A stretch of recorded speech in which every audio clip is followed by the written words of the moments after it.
அதை நம்ம எல்லாருமே பயன்படுத்தணும்.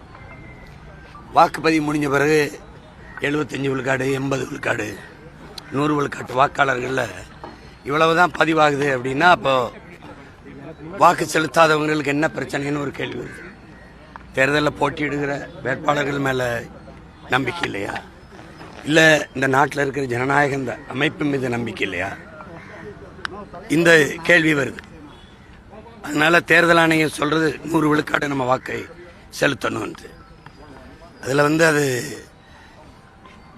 நான் என்ன நினைக்கிறேன்னா, குண்டு வைக்கிறது, கொலை செய்கிறது, வருமான வரி கட்டாமல் இயக்கிறது, அளவுக்கு அதிகமாக சொத்து சேர்த்து அது கணக்கில் காட்டாமல் மறைக்கிறது, இதெல்லாம் தான் குற்றம், இதெல்லாம் தான் தேச துரோகம் அப்படிங்கிறது இல்லை. வாக்கு செலுத்தாமல் இருக்கிறதும் ஒருவித தேச துரோக குற்றம்தான், ஜனநாயக துரோகம்தான். அதை என் மக்கள் என் சொந்தங்கள் செய்யக்கூடாது. அது நிறைய பேர் கற்றவர்கள் தான் மற்றவர்களுக்கு வழிகாட்டணும்.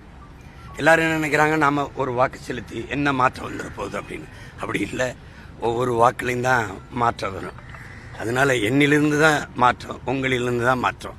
நம்ம எல்லாரும் வாக்கு செலுத்தணும், அது நம்மளுடைய பொறுப்பும் கடமையும். அதை தவறாமல் செய்யுங்கன்னு நான் அன்பாக வேண்டுறேன்.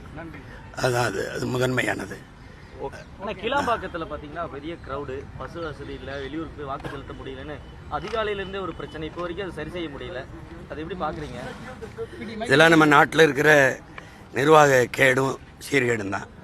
எல்லாமே நீங்கள் பார்த்தீங்கன்னா தேவைக்கு உருவாக்கணும். அதையும் இப்போ சென்னை விண்ணூர்தி நிலையத்தில் மீனம்பாக்கத்தில் நமக்கு 1800 ஏக்கர் 2000 ஏக்கரில் விண்ணூர்தி நிலையம் இருக்குது, போதுமானது. அதிலே பறக்க நமக்கு விண்ணூர்தி இல்லை. ஆனால் 5000 ஏக்கரில் கட்ட போகிறேங்கிறது.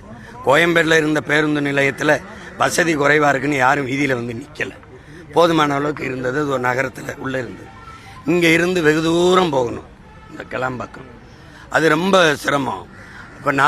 இப்போ எங்கள் ஊர் ஏலையாங்குடி பரம்புலேருந்து சிவகங்கையிலேருந்து வரேன்னு வைங்கள, ஒரு 500 ரூபா பேருந்து கட்டணம் வச்சுக்கிறேங்க.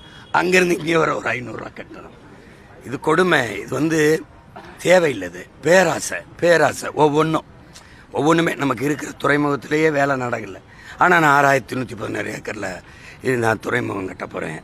இதெல்லாம் தேவையில்லாதது. கிளாம்பாக்கம் வசதிக்காக இல்லை, மக்களுக்கு ரொம்ப தொந்தரவாயிடுச்சு. இது மாதிரி நம்ம சென்னையில் மட்டும் நினைக்காதீங்க, ஒவ்வொரு ஊர்லேயும் நாமக்கல்ல எந்த ஊருக்கு போனாலும் அந்த பேருந்து நிலையத்தை நகரத்துக்குள்ளே இருந்து ஊருக்குள்ளே இருந்து வெளியில் எடுத்துகிட்டு போய் தொலை தூரத்தில் கட்டி மக்களுக்கு ரொம்ப தொல்லையை கொடுத்துட்டாங்க.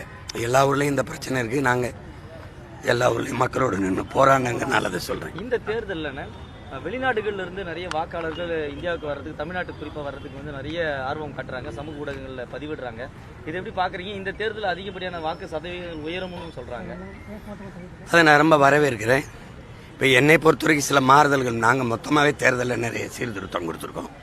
வெளிநாடுகளில் வாழ்கிற நம்ம பிள்ளைகள், நம்ம சொந்தங்களுக்கு சிலர் ஆர்வமாக வர்றாங்க, சிலர் வர முடியாமல் போயிடுது. அவங்களுக்கு பயணம் உள்நுழைவு அனுமதி கிடைக்கிறது இல்லை.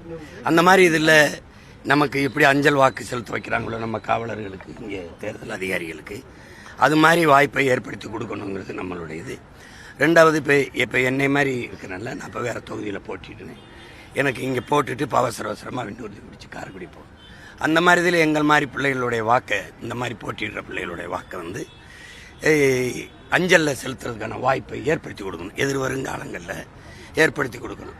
இப்போ சில பேர் தொகுதியிலே நிற்க வேண்டியது வருதுன்னா அவங்க வாக்கை செலுத்த முடியாமல் ஒரு கெடுவாய்ப்பாயிருதுல. அதை தவிர்க்கிறதுக்கு இனி வருங்காலங்களில் தேர்தல் ஆணையம் கவனத்தில் எடுத்து இதை செய்யணுங்கிறது என்னுடைய கோரிக்கை.